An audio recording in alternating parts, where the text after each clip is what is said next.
नमस्कार।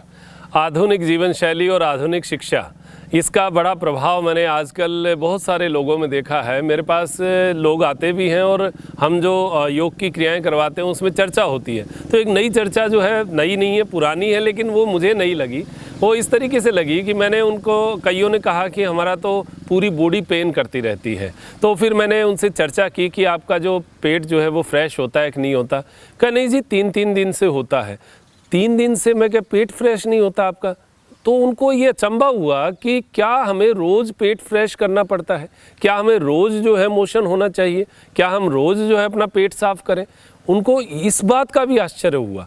अरे मैं तो समझा, मैं क्या, ये दुनिया हमारी बहुत आधुनिक हो गई, पढ़ाई वाली है, उनको ज्ञान होगा कि हमारे शरीर की, हम बाहर की तो सारी खबरें रखते हैं, अंदर की सारी खबरें चौपट है। तो ये भी एक बहुत छोटा सा नॉलेज है, लेकिन इसका भी हमें पता नहीं। और शरीर की बीमारियों का मूल है ये।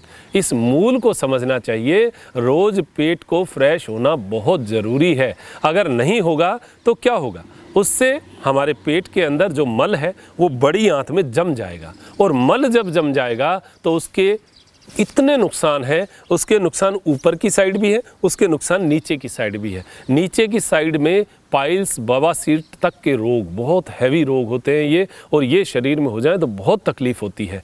ये पहली चीज़ जो कि हमें तकलीफ़ देती है, और इसका इलाज भी आयुर्वेद में तो ज़रूर मिल जाता है, बाकी इसका इलाज जो है वो बहुत मुश्किल है। तो ये भी आप समझिएगा, जीवन में हो जाए तो नासूर की तरह होता है। इसको पैदा करने वाले भी हम लोग ही हैं। तो पेट को रोज़ साफ़ करने का प्रयास करें। पहले तो हम जागरूक तो हों कि पेट साफ़ करना होता है, ये ही नहीं पता। तो मुझे तो बड़ा अजीब सा लगा कि अरे इतना भी नहीं पता कि हमें रोज़ पेट साफ़ करना चाहिए। और उनकी उम्र कितनी है? 30 साल, 25 साल, 22 साल, 32 साल, ऐसे लोग ये बात कर रहे हैं। बड़ा अजीब सा लगा। तो मैंने सोचा इस विषय पे हम चर्चा करते हैं। तो ये पेट साफ करना बहुत ज़रूरी है, सख्त ज़रूरत है। दुनिया के किसी भी काम को छोड़कर ये काम करना पहली बात। दूसरा, इसको करने दूसरा इसका जो इफ़ेक्ट है वो कहाँ जाएगा? यहाँ से गैस बनेगी। ये गैस जो है ये दोपहर के बाद में बननी शुरू हो जाती है और ऊपर की ओर जाती है। कई लोग कहते हैं ब्लोटिंग हो रही है।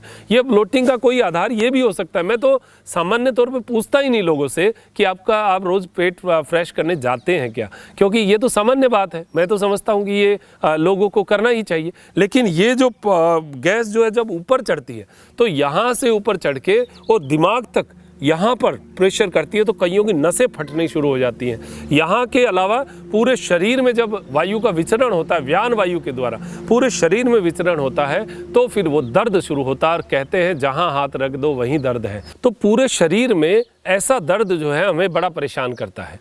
अब इस दर्द को जो है वो ठीक कैसे करें? इसके ये तो कारण हो गए। अब इसके निवारण क्या है? तो देखिए, निवारण में बहुत सारे तरीके हो सकते हैं। बहुत सारे तरीके का मतलब, हम पहले तो हमारी आंतों को हिलाना शुरू करें। अब जिसको ये पता नहीं कि सुबह फ्रेश होकर आना चाहिए या नहीं, तो उनको तो ये भी पता नहीं होगा कि योग की क्रियाएं क्या होती हैं और योग करें कैसे, ये भी नहीं पता होगा। बस योग का नाम सुना है, लोगों को ऊंचा नीचा हाथ करते देखा होगा, उन्होंने उसी को योग समझ लिया। योग है हमारी शरीर के उन पार्ट्स को समझना जो हमारी शरीर की एक्टिविटी को प्रभावित कर रहा है। अब उन क्रियाओं को समझ लें। अगर आपको पेट फ्रेश नहीं हो रहा किसी को भी, तो मुझे लगता है 40% लोग जो है पेट को फ्रेश कर पाएंगे। कब? जब ये ट्विस्टिंग वाली क्रियाएं करेंगे। इसके मैंने वीडियो बनाए हुए हैं। ऐसे श्वास छोड़ते हुए पीछे की ओर जाना और स्टे करना आधा मिनट से 1 मिनट तक। आप देखेंगे आंतें जो हैं वो ऐसे निचोड़ी जाएंगी और उनका पेट जो है साफ होगा। दूसरी जो बात है, ये योग की क्रियाएं, लेकिन इससे भी पहली एक बात और है। सुबह उठते ही 1 लोटा पानी जरूर पीना। ये आप नियम बना लीजिए। 2 दिन नहीं होगा फ्रेश, 4 दिन नहीं होगा, 10 दिन नहीं होगा, 11वें दिन पेट फ्रेश जरूर होगा। अगर फिर भी 1 लोटा पानी पीने से नहीं होता तो लोटा पानी पीजिए और बाहर थोड़ा सा 100 कदम 50 कदम आप थोड़ा चल के आइए, आपका पेट फ्रेश हो जाएगा। थोड़ा बहुत कोई घर का काम कर लीजिए। पानी जो है वो प्रेशर करेगा तो अपने आप फ्रेश हो जाएगा। आंतें जो हैं वो थोड़ी नरम होगी तो पेट फ्रेश होगा। ये सुबह सुबह की क्रियाओं की मैं बात कर रहा हूँ। आप अगर आते हैं आपकी फिर भी गड़बड़ है तो सुबह और शाम योग क्रियाएं करिए। उसमें मैंने कब्ज का एक वीडियो बनाया हुआ है जिसमें सेतु बंधासन के बारे में चर्चा है, जिसमें ट्विस्टिंग पोस्चर के बारे में चर्चा है। सूर्य नमस्कार जो व्यक्ति अपने जीवन में अपना लेता है उसका पेट फ्रेश होगा ही होगा। सूर्य नमस्कार जो कि हमारे शरीर की हर आंत को खींचता है, हर आंत तक ब्लड का सर्कुलेशन पहुंचाता है, ये योग की क्रियाओं के बारे में मैं बात कर रहा हूँ। इसके अलावा हमें शरीर को कुछ खुराक ऐसी देनी चाहिए जिसमें फाइबर होता है। अब देखिए, पेट फ्रेश नहीं होने के दो कारण मैंने और देखे हैं। एक कारण है जो हम आरओ का वाटर पीते हैं, पानी जो जिसको पूरा सब कुछ निचोड़ के निकाल देते हैं उसका, वो पानी भी कई लोगों को कब्ज करता है। आप गौर करिएगा, मेरे कहने के ऊपर आधार पे मत जाइए, आप एक बार गौर करिएगा कि आपने वो पानी, हो सकता है कि 20-30% लोगों को उसका कोई गलत इफेक्ट नहीं आया, लेकिन कुछ लोगों को आया, तो वो गौर करिएगा कि आपने जब से वो पानी पीना शुरू किया तो क्या आपको गैस या कॉन्स्टिपेशन रहना शुरू हुआ है क्या। तो फिर आप एक बार पानी बदल के देखिए, उससे भी असर पता चल जाएगा। दूसरा, इसके साथ साथ फाइबर्स फूड जो हमारा आटा होता है, आटा भी कब्ज को करने में बहुत महत्वपूर्ण रोल अदा करता है। हम बाजार से सीधा आटा लाते हैं जो प्योर मैदा होता है, सफ़ेदी के चक्कर में, उसको सफ़ेद बनाने के चक्कर में प्योर मैदा। हम घर पर आटा पिसवाएं, हमारी घर में मिक्सी होती है, छोटी चक्की होती है, उसमें मोटा आटा, थोड़ा दरदरा कहते हैं, हमारी अंगुली के अंदर इस तरीके से आटे को रखें तो हमें पता चले कि आटा है, यानी कुछ दाने से महसूस हो। इतना मोटा आटा अगर खाएंगे तो पेट की कब्ज में आपको फ़ायदा मिलेगा, कब्ज टूटेगी उससे, क्योंकि उसका रस बनेगा। और दूसरा, आप ऐसा आटा खाइए जैसे बाजरा या रागी जो पहाड़ों में होती है, जो बाजरे जैसा ही है उसका, वो रागी खाइए। मक्का जो है वो मौका मिले तो मक्का भी एक बार खाइए।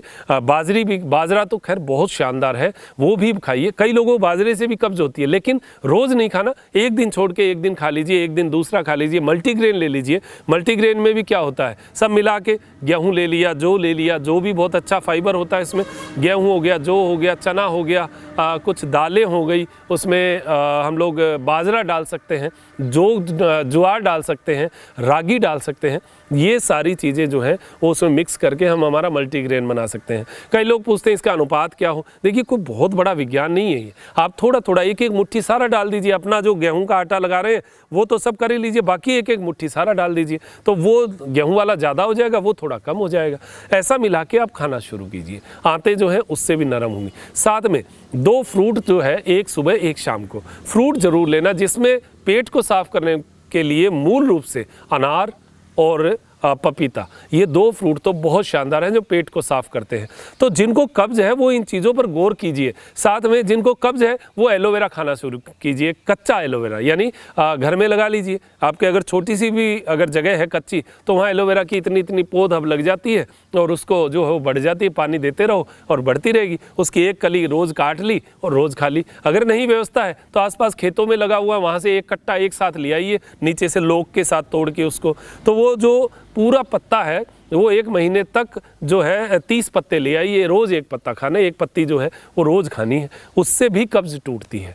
ये कब्ज को तोड़ने के उपाय कीजिए। सनाए वाला चूर्ण मत लीजिएगा जिसमें सनाए लिखा हो, सनाए डाला हुआ हो। वो चूर्ण क्या है, मरोड़े देकर जो हाथों को साफ करता है, तो हाथों में कुछ प्रॉब्लम भी खड़ी हो जाती है। जिनको इतना ही नहीं पता कि मुझे पेट फ्रेश करना है, तो उनको सनाए का भी क्या पता होगा।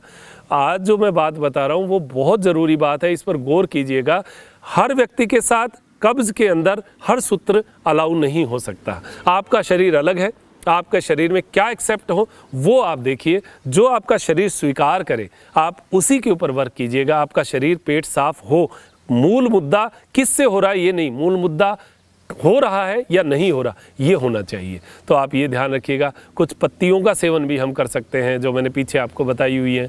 जामुन की पत्ती भी ले सकते हैं, या आप रात को जो हरड़, छोटी हरड़ आती है, उस हरड़ का चूर्ण, वो भी हरितकी कहते हैं, वो भी अमृता है, हमारे शरीर के लिए अच्छी है, तो वो भी आप ले सकते हैं। रात को आधा चम्मच गरम गुनगुने पानी के साथ रात को सोते समय ले सकते हैं, या त्रिफला चूर्ण भी ले सकते हैं। त्रिफला अच्छा होता है। कई लोग सोचते हैं त्रिफला से तो जो है दवाई है, आदत पड़ जाएगी। अरे आदत तो रोटी की भी है, मरेंगे जब तक रोटी खाएंगे हम तो सुबह शाम, तो उसकी भी तो आदत है, छोड़ दीजिए उस रोटी को। तो कुछ चीज़ें अच्छी हैं, वो तो 3 रसायन ही तो है, ये तो आयुर्वेदिक मतलब लाभकारी चीज़ है। त्रिफला में आंवला है, हरड़ है, बहड़ा है, तीनों त्रिदोष को कंट्रोल करने वाली चीज़ है। तो वो अगर रात को ली भी जाए तो नुकसान कहाँ है। हाँ, इसबगोल भी, जैसे किसी को बहुत हार्ड पेट में कब्ज की शिकायत है तो इसबगोल लीजिए, लेकिन खाना खाने से 2 घंटे पहले लीजिए। कई लोग क्या करते हैं, इसबगोल रोटी खाने के बाद में, खाना खाने के बाद में लेते हैं। इसबगोल पानी मांगता है तो वो खाने का पानी भी अपने अंदर एब्जॉर्ब कर लेगा और वो फूल जाएगा, तो आपकी रोटी को और नहीं पचने देगा। तो अच्छा है कि उससे 1 घंटे पहले खाइए। 1 घंटे पहले लेंगे तो वो फूलेगा, पानी मांगेगा, उसको पानी पिलाइए, फिर उसके बाद में खाना खाइए, तो वो एकदम आंतों को लुब्रिकेंट, एकदम लुब्रिकेंट कर देगा, एकदम नरम कर देगा। और पेट में जो खाना फिर उसके बाद में खाएंगे, कम खाएंगे, और फिर जो खाएंगे उससे हमारा पेट फ्रेश होगा। कम खाने पे बात आ गई तो सुबह शाम खाना बहुत ज़्यादा मत खाइए। जो यहाँ तक गले तक खाना खाता है वो एक कुकर की बात समझ लीजिए, या देगची जिसमें खाना बनाते हैं। कभी भी आप बर्तन को ऊपर तक भर के खिचड़ी नहीं बनाते। क्यों? क्योंकि उफन जाएगी, तो उसको इतनी जगह चाहिए बनने के लिए, पकने के लिए। तो खाने को पकने के लिए गले से थोड़ा डाउन करिए, यानी खाना जो खा रहे हैं उसमें 5 रोटी खानी है तो 3 ही खाइए, फिर देखिए पेट फ्रेश होगा, क्योंकि वो खाना पच जाएगा, पचेगा तो बाहर निकलेगा। तो इन सब चीज़ों को समझिए। बहुत छोटी सी बात थी जिसके ऊपर आज हमारी चर्चा हुई है, इनको समझेंगे तो भगवान करे कि आपकी कब्ज ना रहे। एक मूलबंद बहुत अच्छा लगता है। मूलबंद जो है वो दिन में लगभग सुबह और शाम आदत डालिए, या दिन में आप ऑफिस में बैठे हैं, चेयर पे बैठे हैं, तो मूलबंद यानी नीचे की आंतों को ऊपर की ओर सिकोड़ना और छोड़ना, सिकोड़ना और छोड़ना, सिकोड़ना छोड़ना, 20-20 बार की क्रियाएं आप आदत डालिए। वो भी आप करेंगे तो नीचे की आंतों में मूवमेंट बनेगा और वो जो हमारे रेक्टम एरिया को है पूरा एकदम से ऐसे नरम कर देगा, तो पेट साफ होने में उसमें भी सहायता मिलेगी।